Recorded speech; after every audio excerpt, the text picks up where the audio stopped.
दोनों आंखों के बीच में जो तीसरे नेत्र की मैं बात कर रहा हूं, वही जगह आज्ञा चक्र की है। इस आज्ञा के संबंध में थोड़ी बात समझ लेनी जरूरी है। जिन लोगों के जीवन में भी ये चक्र प्रारंभ नहीं होगा, वो हजार तरह की गुलामियों में बंधे रहेंगे, वो गुलाम ही रहेंगे। इस चक्र के बिना कोई स्वतंत्रता नहीं है। ये बहुत हैरानी की बात मालूम पड़ेगी, क्योंकि हमने बहुत तरह की स्वतंत्रताएं सुनी है, राजनीतिक, आर्थिक, कोई स्वतंत्रताएं वास्तविक नहीं है। क्योंकि जिस व्यक्ति का आज्ञा चक्र सक्रिय नहीं है, वो किसी न किसी तरह की गुलामी में रहेगा। एक गुलामी से छूटेगा, दूसरी में पड़ेगा, दूसरी से छूटेगा, तीसरी में पड़ेगा। वो गुलाम रहेगा ही। उसके पास मालिक होने का तो अभी चक्र ही नहीं है, जहां से मालकियत की किरणें पैदा होती हैं। उसके पास संकल्प जैसी, विल जैसी कोई चीज ही नहीं है। वो अपने को आज्ञा दे सके ऐसी उसकी सामर्थ्य नहीं है, बल्कि उसके शरीर और उसकी इंद्रियां ही उसको आज्ञा दिए चली जाती। पेट कहता है भूख लगी तो उसको भूख लगती। काम वासना का बिंदु कहता है वासना जगी तो उसे वासना जगती है। शरीर कहता है बीमार हूं तो वो बीमार हो जाता है। शरीर कहता है बूढ़ा हो गया तो वो बूढ़ा हो जाता है। शरीर आज्ञा देता है, आदमी आज्ञा मान के चलता रहता है। ये जो आज्ञा चक्र है, इसके जगते ही शरीर आज्ञा देना बंद कर देता है और आज्ञा लेना शुरू करता है। पूरा का पूरा आयोजन बदल जाता है और उल्टा हो जाता है। वैसा आदमी अगर खून बहते हुए खून को कह दे कि रुक जाओ, तो वो बहता हुआ खून रुक जाएगा। वैसा आदमी कह दे हृदय की धड़कन को कि ठहर जा, तो हृदय की धड़कन ठहर जाएगी। वैसा आदमी कहे अपनी नब्ज से कि मत चल, तो नब्ज चल ना सकेगी। वैसा आदमी अपने शरीर, अपने मन, अपनी इंद्रियों का मालिक हो जाता है। पर इस चक्र के बिना शुरू हुए मालिक नहीं होता।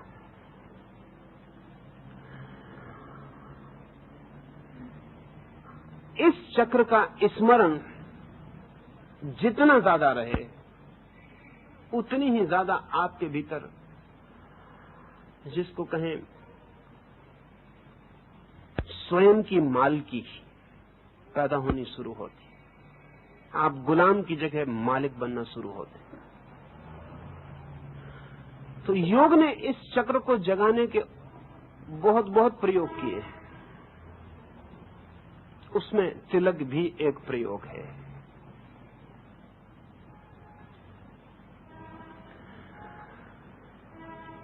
स्मरण पूर्वक अगर कोई 24 घंटे इस चक्र पर बार बार ध्यान को ले जाता रहे, और एक तिलक लगा हुआ है तो बार बार ध्यान जाएगा।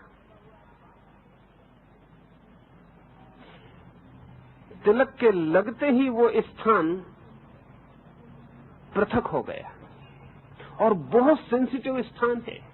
अगर तिलक ठीक जगह लगा है तो आप हैरान होंगे कि आपको उसकी याद करनी ही पड़ेगी। वो बहुत संवेदनशील जगह है, संभवतः शरीर में सर्वाधिक संवेदनशील जगह है।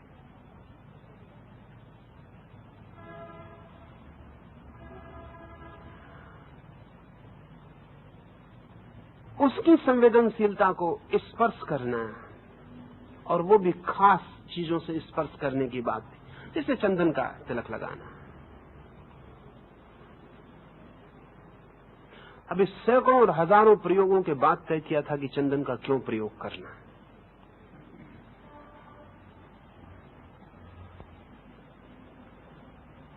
एक तरह की रेजोनेंस है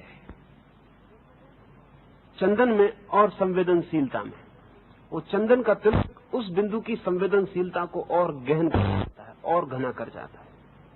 हर कोई तिलक नहीं कर जाए। कुछ चीजों के तिलक तो उसकी संवेदनशीलता को मार देंगे, बुरी तरह मार देंगे। जैसे आज स्त्रियां टीका लगा रही हैं, बहुत से बाजारू हैं, वो उनकी कोई वैज्ञानिकता नहीं है, उनका योग से कोई लेना देना नहीं। वो बाजारू टीके नुकसान करेंगे। वो नुकसान करेंगे इसलिए कि वो सवाल यह है कि वो संवेदनशीलता को बढ़ाते हैं या घटाते हैं। अगर घटाते हैं संवेदनशीलता को तो नुकसान करेंगे, अगर बढ़ाते हैं तो फायदा करेंगे। और प्रत्येक चीज के अलग अलग परिणाम हैं।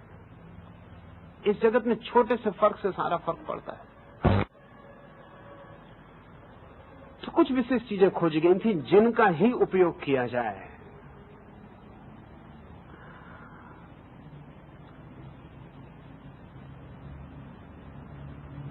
आज्ञा का चक्र संवेदनशील हो सके, सक्रिय हो सके, तो आपके व्यक्तित्व में गरिमा और इंटीग्रिटी आनी शुरू होती, एक समग्रता पैदा होती, एकजुट होती।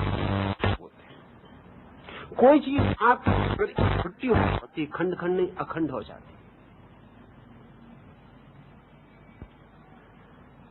संबंध में टीके के लिए भी पूछा है, तो वो भी ख्याल ले लेना चाहिए। तिलक से थोड़ा हटकर टीके का प्रयोग शुरू हुआ, विशेषकर स्त्रियों के लिए शुरू हुआ।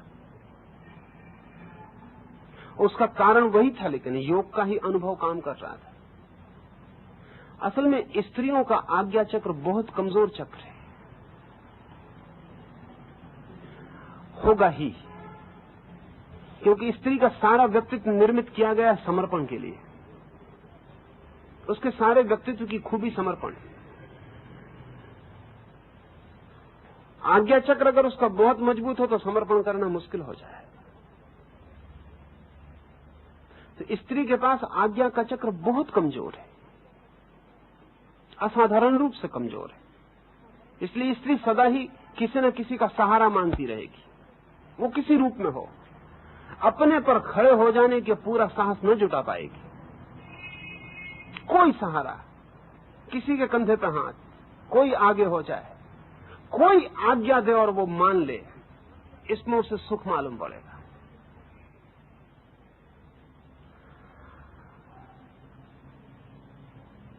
स्त्री के आज्ञा चक्र को सक्रिय बनाने की अकेली कोशिश इस मुल्क में हुई है और कहीं भी नहीं हुई है।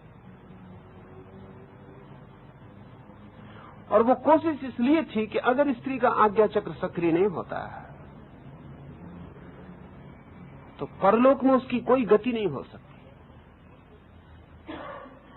साधना में उसकी कोई गति नहीं हो सकती।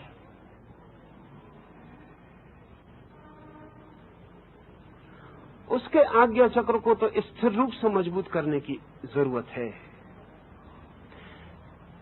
लेकिन अगर ये आज्ञा चक्र साधारण रूप से मजबूत किया जाए तो उसके स्तरण होने में कमी पड़ेगी। अगर ये साधारण रूप से आज्ञा चक्र मजबूत किया जाए तो उसमें पुरुषत्व के गुण आने शुरू हो जाएंगे और स्तरण होने में कमी पड़ेगी। इसलिए इस टीके को अनिवार्य रूप से उसके पति से जोड़ने की चेष्टा की गई।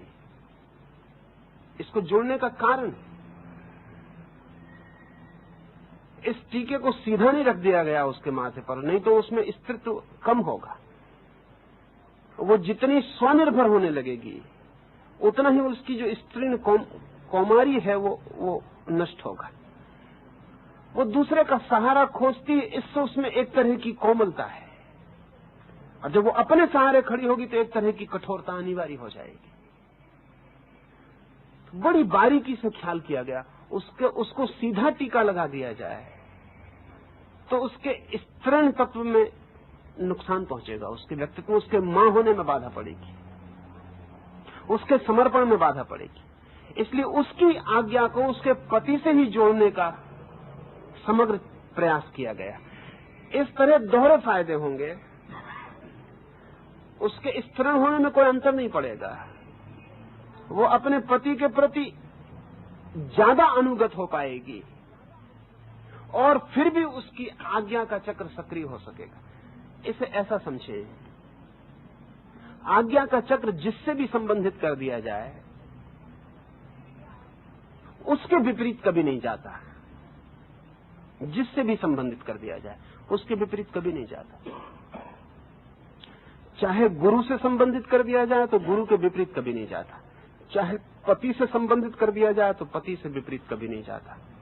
आज्ञा चक्र जिससे भी संबंधित कर दिया जाए उसके विपरीत व्यक्तित्व नहीं जाता। तो अगर एक स्त्री के माथे पर ठीक जगह पर टीका है तो वो सिर्फ पति के प्रति तो अनुगत हो सकेगी, शेष सारे जगत के प्रति वो सबल हो जाएगी। ये करीब करीब स्थिति वैसी है कि अगर आप सम्मोहन के संबंध में कुछ समझते हैं तो जल्दी समझ जाएंगे।